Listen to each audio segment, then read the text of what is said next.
My name is the Reverend Hugh Ellis. I'm the team rector at the moment of the Wickham Team Benefice, which comprises 6 parishes and 7 churches, all Church of England.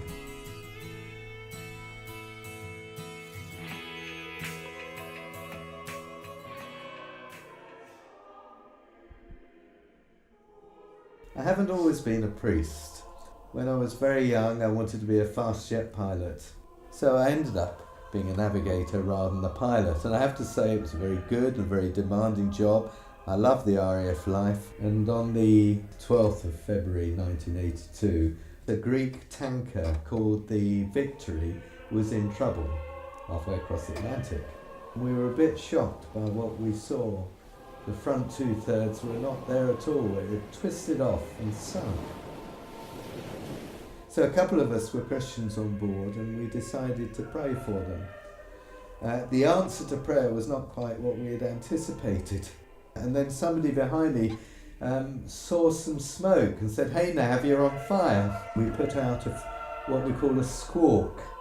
There were some Dutch frigates operating 100 miles south of the incident, and they had picked up our radar squawk as we flew over the top of them en route to the Azores.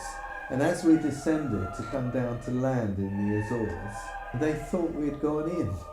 So they looked up in their documents, large as Air Force Base, and called them and said, "Hey, we've got this emergency squawk." And they said, "It's all right, he's fine, he's landed.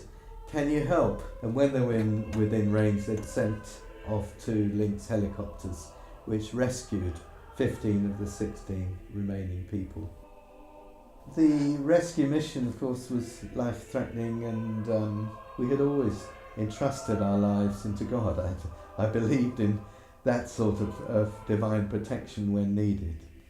Having been here for over 5 years now, I realise that all of that experience all seems to have come together. I must admit, this has been the most fulfilling time in the whole of my life. I feel fitted to the work here, which is very broad. It's civic, it's engaging the community, and I still fly at least once a month, and I fly with an ex-RAF person, an RAF navigator regularly. I must admit, looking back, I have a sense that the risk of following God's call has been more than fulfilled. And I have to say, I would encourage anybody to consider, if you're being drawn to any sort of vocation, don't hesitate, whatever the risk.